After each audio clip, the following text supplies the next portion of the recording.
No sia abo Ghana man adeshima me mobi biara aha ame obi biara achen deba anopahema no sia akan kasiebo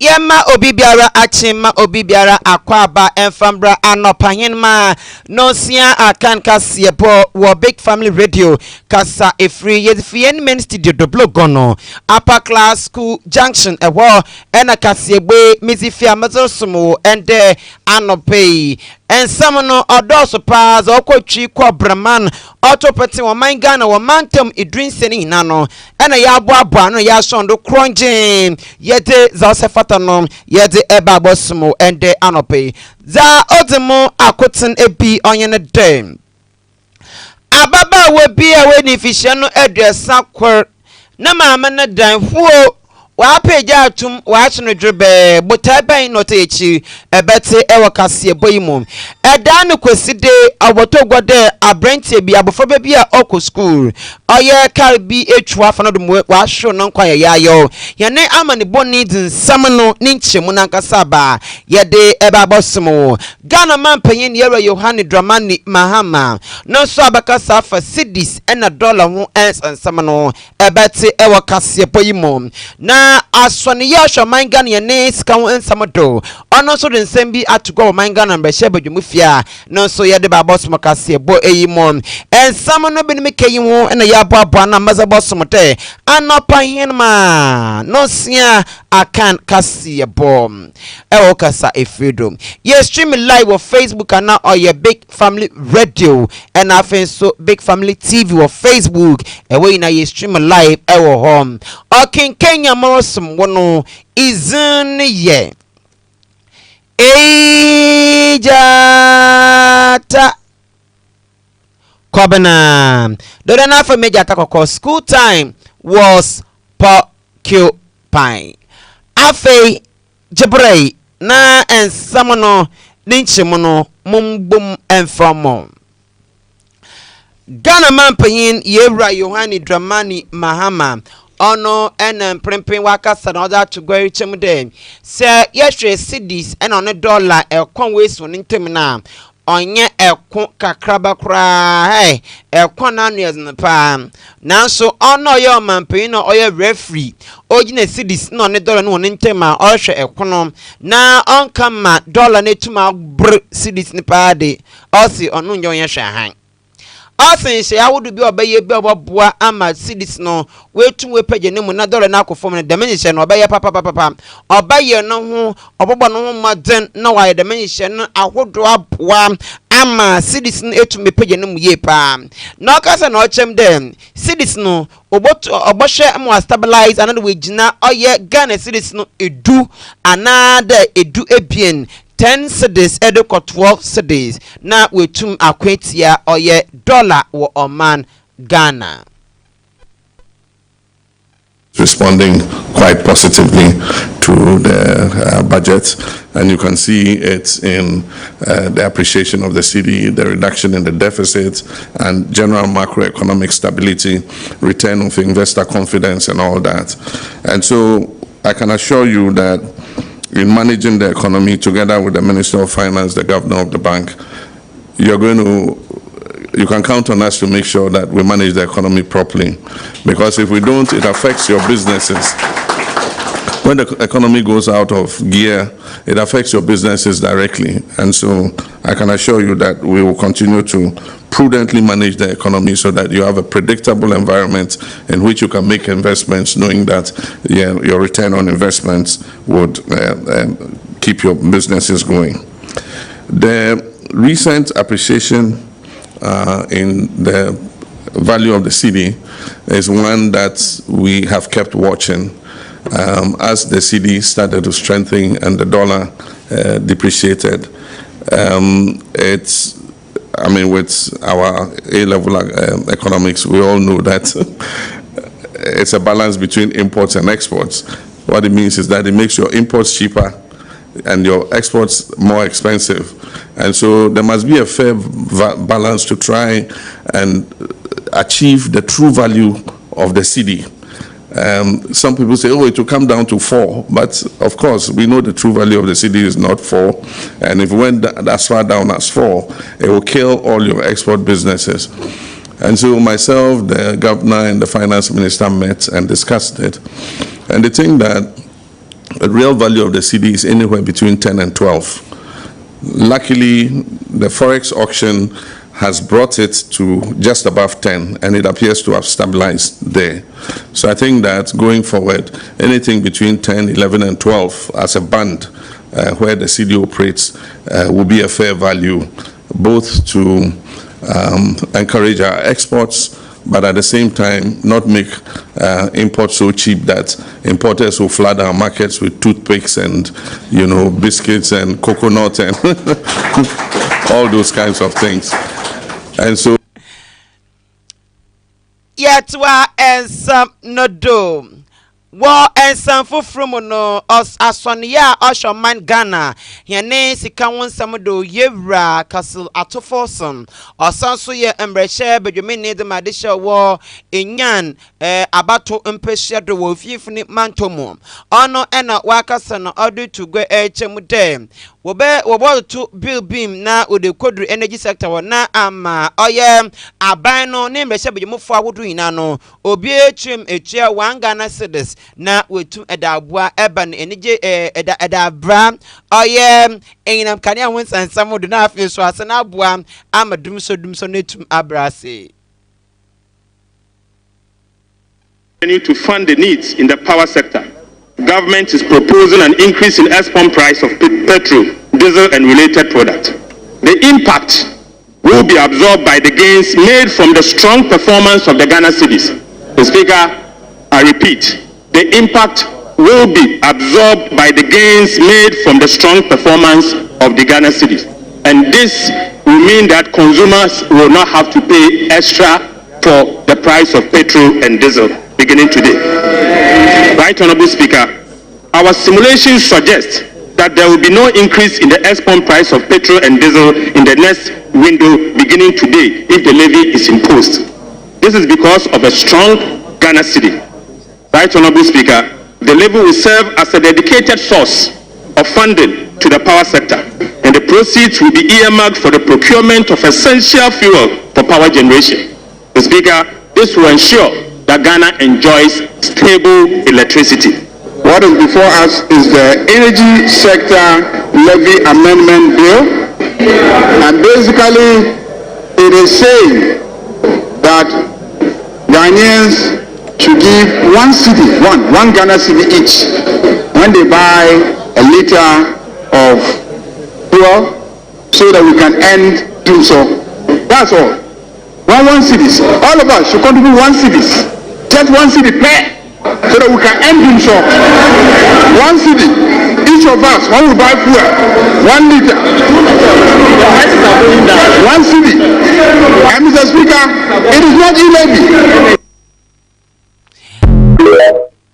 Abusia yetwa ensam no do wo ensam fufurumwa na yeda ho ewo oye yewra kasalato force na son ya hwa na yeda ho ayegina na abekopọ mu man Ghana mbrehye bedwemufie no okasa no do to gwaruche mu dem se yehwe on man Ghana ha National Health Insurance Scheme fom enwa no ye asonye bia se obi eye no kwa yersabia na sonye health insurance a wotumo ye bi wodem de menyimpa no ema oboa ma na apomudensam otumo gina branding enti so banda was on kawa oba wa adwene pa na abra yewra kasalato to Forson, Okonyo Mangan and Beshabo Mifie, Okasan or Chemudem, Sesiano, Abana is Caputro B, Oya Ghana Cities billion or a bien nature pop by a basan, Oya 2.33 billion, and a ban way ye, or they could share Oya National Health Insurance for a com every January. February and March, the Mebusumi Mono Ekawa Banade National Health Insurance Biano, Abano Ashe E the Mekano or the FUO. To report that under the leadership of President Mahama and the NDC, for the first time in several months, transfers to all statutory funds have been made promptly and in full. The Speaker, we have not just made them, but also in full. Notably, all transfers due the National Health Insurance Fund for the period covering January, February, March have been paid in full. The Speaker, a total amount of 2,039,607 Ghana cedis has been disbursed to the National Health Insurance Fund, and they have received the funds. These disbursements have enabled the National Health Insurance Scheme to settle arrears owed to healthcare providers and to implement the free primary healthcare and the Ghana Medical Care Trust Program, otherwise known as Mahama Cares. Mr. Speaker, similarly, you are listening to the Ghana Education Trust Fund, GET Fund, has received a total of Yetwa Kasiabo Nodo Mekauda no Payanama no Sia Akan Kasiabo and a Wasu Guderite our Big Family Radio Kasa a free. You stream live on Facebook and not your Big Family Radio and a Big Family TV YouTube. But Mazno Coho for Waju in Chebram. Ya beje bur na da jer na ya ken kaning nano yazi amon. Na yako amrado Oshenkan Osha Ghana Yanis Kakrabia Batanoto Metre Bank of Ghana one governor no. Eno kasi na nensama orkani inane dem ya wosika krabia wodu ebin mo mangana ha bosia gba ye kwobon wo no enwo insi hono mbremesi modisi hono na anu ye opa Ose Bank of Ghana na nkasa no oyada wo sika pudro bia woda ma sika krabia wodu wo mangana ha dem se asimosi anada obintin obaje bosia wo sika krabia wa insi wo da dima no oninyim insi wo da dima no iya na da dima oyinde eman mo brodam nanso ye wesika krabia wodu bin mo Ghana ha ewon Bank of Ghana wone insi ho ohanche mo da ba no ewon onye no wode ye dwumom enwa woni pemu no ena wode de minsi wode mo wa abokra onya mbra kondom ehwene abefo ntenten efikasi da ye wo sikakrabia bia wa ba won so no wo online loan form enwan wo ma loan wo online intumi won anyim de go ka hye won office de inya won da won app bia ba ena dem app no etwa na download da na eje bosian wa insin kakra bi na no Bank of Ghana da botu go achem da monkrofo no enya dokita bozin krata a wode yedwuma ena ebinum so wakita oya hidden charges wode skabi esuma wode nsun bi esuma int Bank of Ghana krampo enyim etamonkrofo no ya no wo boto ase wono do na wa mbra kese ayedwuma e won aso no ye. Finalizing comprehensive digital lending guidelines which will be issued hopefully by August this year. And this also is an urgent and necessary intervention that the bank has to make. Today, colleagues, there are too many Ghanaians, especially young people and informal workers, that are being lured by online lending platforms that make bold promises, often only to turn around and trap them in cycles of hidden fees, harassments, or even worse. We have received reports of individuals being threatened, in some cases individuals being shamed, or individuals being scammed, all under the guise of assessing what they call quick loans. We cannot allow this to continue, and so we want to put an end to this. The upcoming guidelines, which will be released soon, will bring clear, enforceable standards standards to both bank-led and non-bank digital lending models. The guidelines will set rules around, for example, licensing and authorization, but also disclosure and interest rate transparency, issues about data protection and customer privacy, and finally, ethical recovery and collection practices. Our goal in this is twofold. We want to protect borrowers, especially the most vulnerable, from exploitation, and secondly, we want to enable responsible, well-regulated digital lenders to be able to thrive. If your institution, colleagues, is active in digital lending, whether directly or through third parties, colleagues, now is the time to review your models and prepare for compliance. Let us work together to build a digital lending space, a space that serves people with dignity, a space that serves people with fairness, and a space that serves people with integrity. Abusia ya tuado na zetenenke eyo owura Johnson Esiama ono eya amrado ezema oman Ghana yene skakrabia batan a obotu aha ya tuansam no da ya ko office of the special prosecutor ne ason ye ono eno okasa na ochemu dem ehwe oye National Petroleum Authority fon ason ya enzama bi akokodo wo pa ebe eye katasehye Jumidie kankana proye ena frakadama hodo ena wakodo ewo ho na abra office of the special prosecutor yera kisi ajeben onye nsantro focus na odo to go echem dem obohwe na wa file oye criminal charges ahodo a oni na FN corruption sansam osum Ghana cedis no million no oye ahebien edwawotwe 280 million corruption scandal ewo National Petroleum Authority for one ason yen na yera kisi ajebento and some friends I'm choffon auto and some friend and some choffon and no church dem ye were nimpa bin mo wa the na wa National Petroleum Authority wa the men crofon was one fall for it that me jumedi nemu. The OSP commenced investigation into suspected corruption and corruption-related offences in respect of the operations of National Petroleum Authority (NPA) and the activities of some of its officials.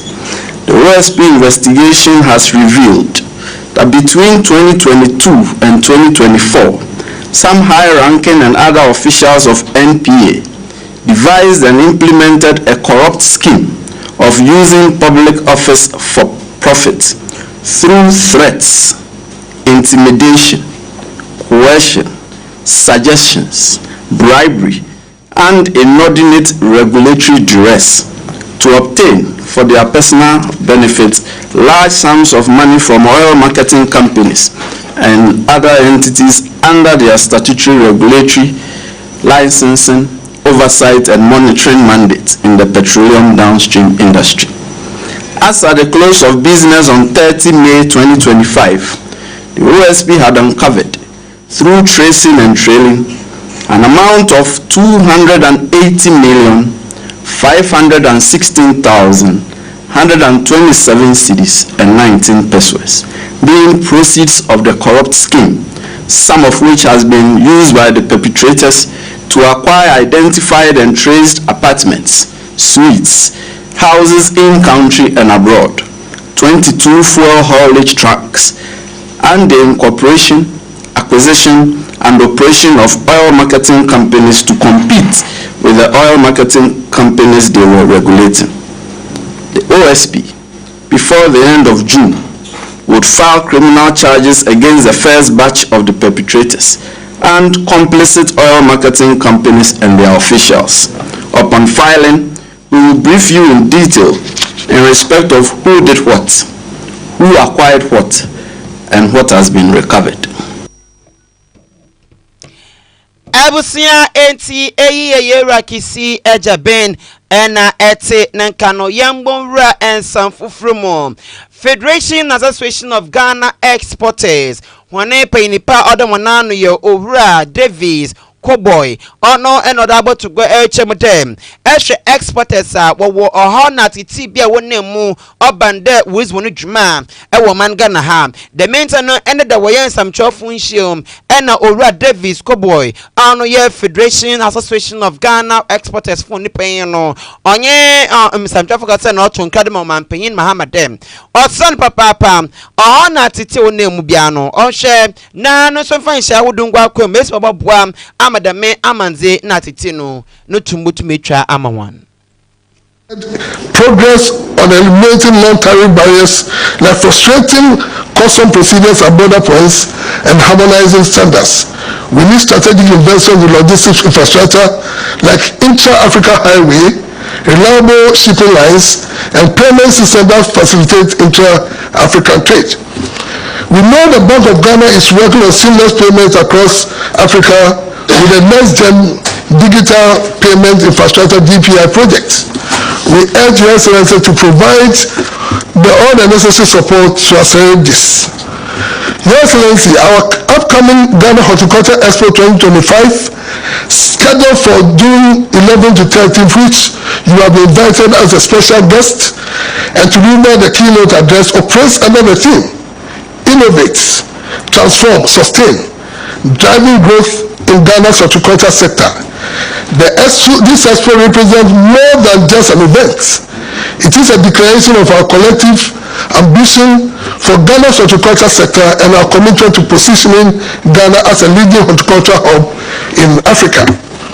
The expo will serve as a platform to rally the sub-region and all of Africa around meaningful trade engagement, creating a marketplace that connects African producers and buyers while showcasing Ghana's agricultural excellence to the world.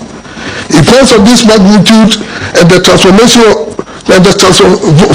we envision succeed only through strong collaboration and partnership. We express our profound gratitude to our partners, Gessel Fidelity Bank, GIZ, Ghana Exim Bank, the Multimedia Group, Agrimonti, and AgroCity, and all member associations. We extend a special appreciation to the Ghana Export Promotion Authority, especially to their CEO for his unwavering partnership and continuous financial, technical, and policy support. CEO, we are grateful to you.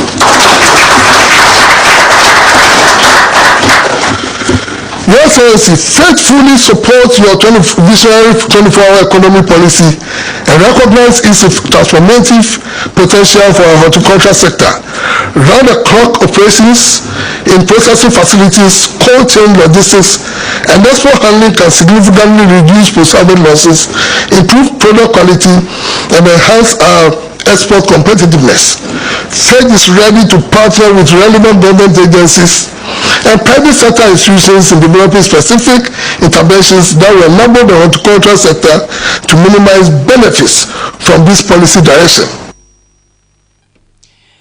Yatwa ensam nodo ya kopemu ewo atoye mantoma danu koside edanu edwade no boboto gote abofra bebi enya akwenhia na ne nine the tipper track en we tru afa nodo am wa hwe no kwan ya ya ewo kwesimintim a owo atoye mantomeche western region na the mensem no na manfo bisa obanadan okwanadan kosin kofanyen na yene amane boni a owo atoye mantomu one samchofo akasa ema wacha chensem ne muye edi atre ensem trofo what is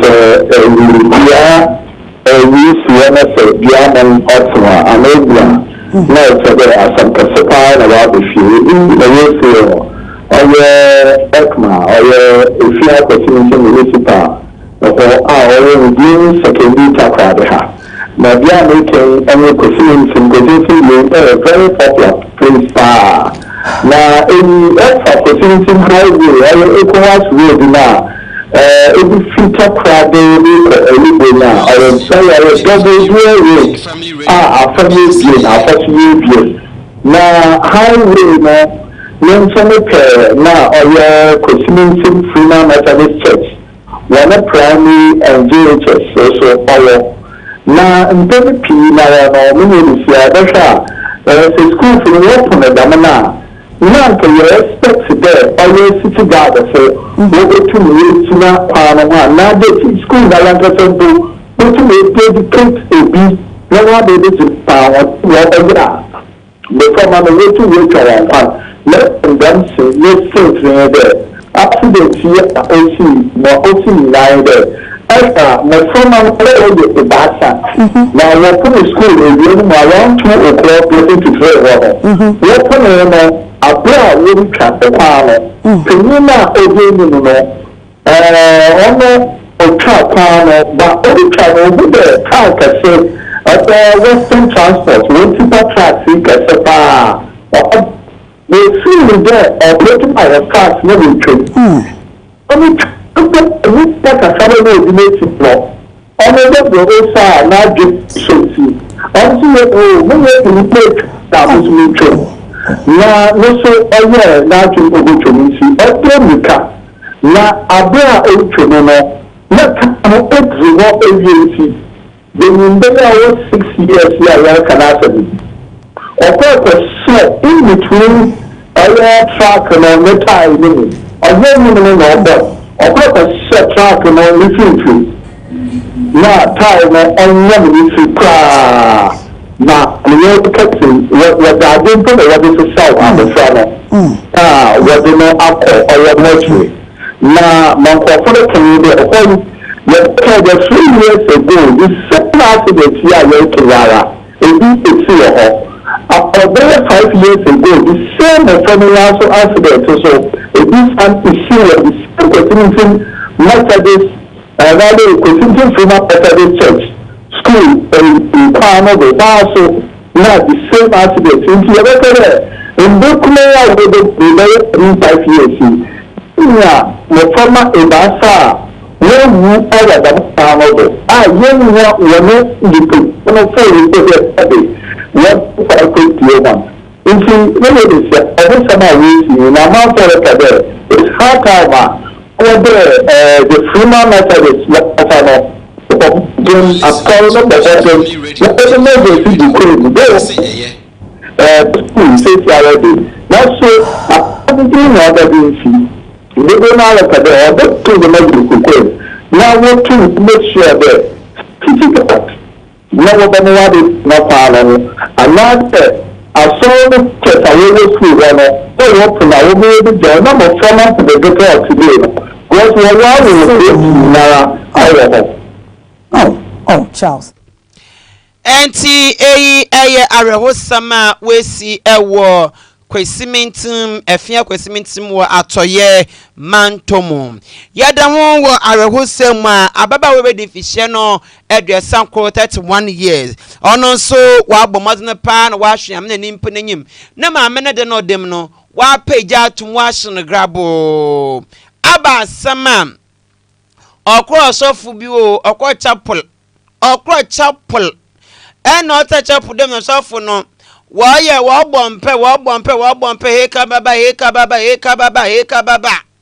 and as of ababa we our friend Lydia Chirwa we 31 years ombre ni maha ana the soften non commission be pa and no what to suffer be no be say ha ana for Lydia Chirwa no madam yo in China a honor team she Brenna tete name enyo obia wo maame enna Otaye chipa wankade na maame ya anye no oso ho na ateti onemu no ne maame na otaye chi na aba wesim sofu ya ka asam se maame na otaye chi da na ono de sa me fo ho na ateti mu a eden maame dem de mmanu sundem ababa we hwe nyam na nimpana nyima okope Christmas petrol odugum oh na machi so that mpe osudeni na ebusua asemi yare wuye papa yentie odansifo ni bi nenum nsam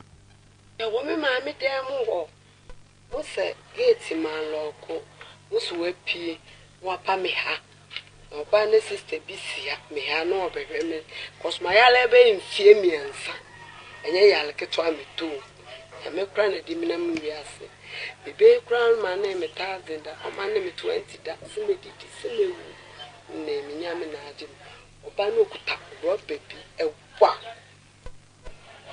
That rubber.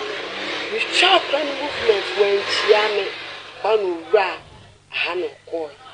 At the Kuni sea pony skin. But this sea pony soon. Shannon to be catching sisters of a cinnamon could jump. Last be paying me. Tim Musa, may Muslim banner far at keep your goose rope boomy day with your booms acclimates if you was shame. Target your different crown or day, but also encourage the Abidjan. Just some G2 say, Yammy, where you made from so one may pee. To me, feel great one say, those who are fetch your chalighter at 2 lights and a war, but they are 2 many. We see jet dim, set and a light off. Hey, you're ready. And by you by Mukum. I play a mood. Jamqua police station. Or report to Umujade. The Jana, she say, Jana, she's nice, almost per se. Umwakulano. Almost so yard. Some be Wakunazakulano. As the any other answer say. Oh, mamma, brain, I'm a command, Tommy, your man, some of that. So almost so iron. Also, to me, I had the beer a one.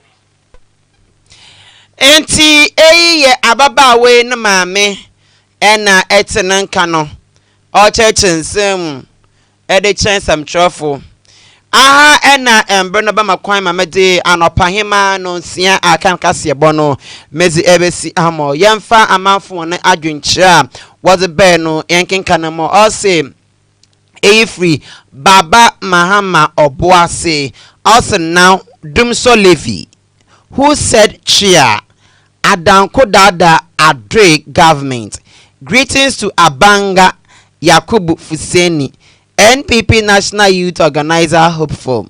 Hey, Aoka Banga Wamaka Amanga. Also, a question 11 also fire. Enti amanfo adwenkyira was a beya ya jebur ena da jira ya kinkane de amo asadan koma ahoto construction works and one obo in dom e my Ghana dwumedi ma ye de eba abosmu and they are not paid the maranso ena asadan so bi enko enfama abena papa bi ena ohenma Esther abena papa bi aka ho bi so of my discipline so family discipline nampa enter busia na meduwe besi okinkenya mbosom wenda no pay edin ye jata